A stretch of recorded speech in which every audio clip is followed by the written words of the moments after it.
We're talking about a couple different things today, and I'd like to start off Go Local Live by introducing Susan Mocarski with Cleverhood. They just introduced a new line of delightful capes. So, Susan, welcome to Go Local Live. Thank you so much for joining us. Thank you. Thank you. And we also have a very special guest, Rosie, who is thrilled to be joining us. And she's our beautiful model today as well. Susan, so thanks again for joining us. Tell us a little bit about your company and the new line. Well, we've been in business for 6 years. We're based in Providence, and we sew and cut in Fall River. We make high-performance rainwear that's reflective, it's bike-ready, it's super utility, it's a high-performance rain poncho. And we've just started in on doing dog coats, dog cape. And yes, you have the beautiful Rosie here who is modeling. Tell us a little bit about why you decided to go for the dog market. Oh, I have 3 dogs, so I love dogs. I mean, it just seemed like a natural place. When it's raining out, dogs need to still go outside. So it seemed to make sense to make something that's high performance and it's going to keep your dog dry. And it's kind of a fun group of people to appeal to and to goof around with dogs. And she is just maybe not loving this, but talk to me a little bit about the design of this, because you have some fleece on the inside, and like you said, it's fully reflectable. You went all out for these. Yeah, we did. I mean, we're already doing this. We know how to make rainwear for urban dwellers, and it just seemed to me that if we know how to sew and cut and seam seal and design this fabric and make this all in the U.S., we could do this for dogs. It just seemed like a natural extension, and I kind of was surprised that we thought of it so late. But it's a fairly simple kind of profile, but it fits really well. It's flexible, and so when you're walking your dog, whether you're in New York City or in the country of Scituate, your dog is going to be fully reflective, and people will see you as you're walking late at night in the rain. And she is just doing, I absolutely I know, she's love this. We put her on the ground and she just did not move. Sure, she was just loving this. How can you find these, and do they come in sizes for everybody? Yes, there are 5 different sizes, and we sell them online. And we do have some retailers, but for the dog stuff right now, we're direct to consumer. So you go on our site at cleverhood.com, and you can kind of see all these different types of creatures in different sizes. And it's really easy, and if it doesn't fit, we're very flexible, and we ship back and forth and just get the right fit. And so let's talk a little bit about your company. You've been around for a few years, but made in the U.S., you're based in Providence, and you make everything in Fall River. Talk to me a little bit about why you decided to do that and to keep things local. No, that's the real passion and mission of this garment company. I just didn't understand how you can design a piece of outerwear, especially for a new audience, and make it have that iteration time, be quick, and be able to change things and make it better. If you're shipping it off somewhere far, or you're bringing it in from somewhere far away. So making it in the U.S. has been a real critical factor, and we started out sewing and cutting in New Jersey, then Oakland, California, and we finally found the right team in Fall River, and it's 14 miles away. It's great. It's really great. So close. Yeah. And when you are designing, when you're making these things, what's the audience that you're looking for? Because let's show one of these. They're absolutely gorgeous. They're stunning.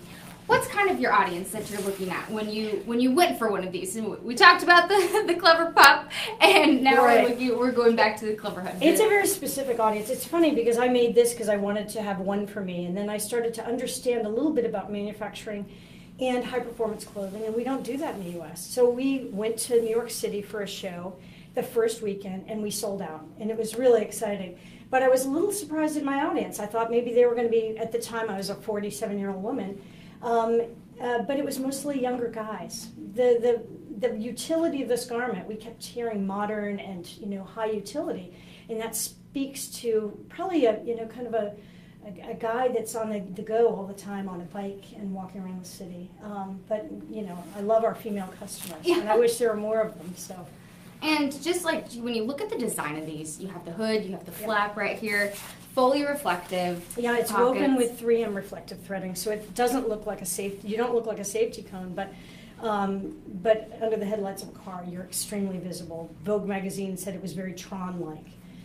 We've gotten just a ton of great design awards and things like that for magnetic armholes, YKK zippers, a big brim for people that are wearing glasses or just really don't want your face wet when you're in the rain. So it's just, it covers your backpack and your messenger bag and your purse, even the tops of your grocery bags.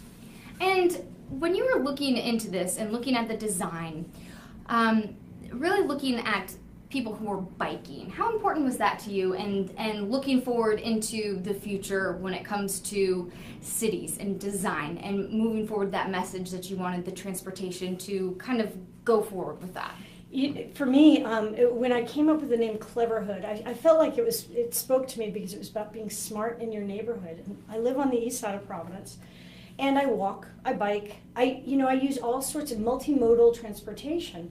And I think that that's the way our cities are going to prosper, and there's a huge groundswell to this, certainly in Europe, but in the U.S. And I think that a smarter Providence is one that people are walking and getting on a bike, and this garment kind of allows you to do that without, deciding, well, I'm just going to get soaking wet. No, this does it. It gives you a lot of air circulation, so you not only arrive dry on the outside, but you're dry on the inside. You're not all sweaty. So there were a lot of thoughts to the design. And I think that's so interesting. When I walk around, when it rains here, I feel like everything kind of comes to a stop. not if you're in this. Not if you're in this, like, right? Yeah. Are you surprised with the majority of people who buy this? Are you surprised with your demographics that it's mostly male? I was initially, but I get it because in biking cities, they seem to be more men, but you're seeing that change, and I think that we're going to see that change with our garment. I think it's a unisex garment, and I really hope. Yeah, cape can't be more unisex. I mean, you would think when you're looking at style, you think more women, but when it comes to rain gear, it's old school. It's like the old school. It's one of the most ancient profiles. And I think that I don't know if there's nostalgia to that, but I think that we're trying to tap into that. But I do think that we are going to see that change in terms of cycling, and I think that hopefully our demographic will be right down the middle, 50-50. Yeah. So talk to me. Yeah. Rosie's exploring here. Rosie's exploring in her rain gear. I have to get Wiley one of these. She always smells when she's all wet and dirty. Yeah, that's part of it. You come back up to your apartment or wherever, and it's so nice to just take something off, and then the dog is dry, and yeah, that's nice. Yeah.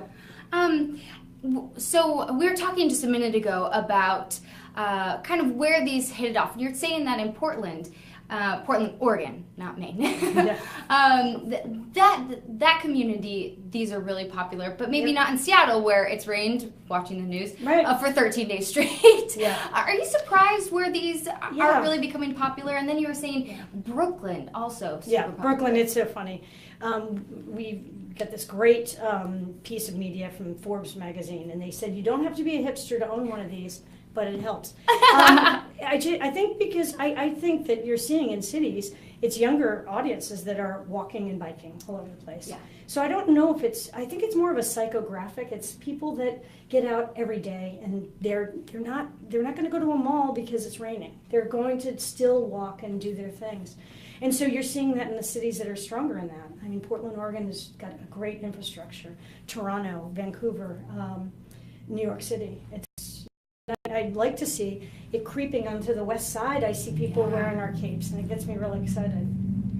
Well, in terms of business, you've been around for a while, and you're looking at expansion here. Rosie's looking at She's made herself comfortable. Making progress in terms of new product lines. Yeah. How do you see yourself in business moving forward? I love the idea of working locally and having us, our sewers place in Fall River, they keep hiring more people. And I really feel pleased that we're able to do that, providing local jobs, providing good quality garments that are U.S. made. I think those are important things. And so to that end, we just want to continue that. There's no sort of grand scheme of taking over the world. Not yet. But I think that the dog thing can help because it's a $62 billion industry of pet products, and there should be some American-made products in that. Yeah. Yeah, So. 100%. Does it feel better to know that you're putting your pets in American-made products, you know where it's coming from, and you know, even putting yourself in American-made products, putting that stuff on your body and knowing, do you think consumers now are kind of turning the tides, wanting to know where their stuff is coming from, whether it's for their animals or for themselves? Yeah, we definitely see that. And it's interesting because we'll do shows in Europe, and people will relate to the fact that this is made locally. It's not made in Amsterdam or it's not made in Germany, but they appreciate the fact that it's made where it's designed. And there's something really important. I think we need to invest in our communities in terms of making things and creating and, you know, and manufacturing locally. What other companies are you touching base with? Do you have any, because I've looked on your website and you really are supporting local businesses and really looking forward to kind of spreading that message of buying and supporting local. Have you had any other collaborations recently? Oh, well, it's funny you should say that. We were just down at the studios of J. Schatz in Olneyville, and they make incredible bird feeders, and we're partnering with them to do a dog bowl. We're going to do a really cool nautical dog collar with someone in Newport. I mean, these are we live for that because there are other makers, and if you don't know them in Rhode Island, you need to learn about these folks because they're amazing.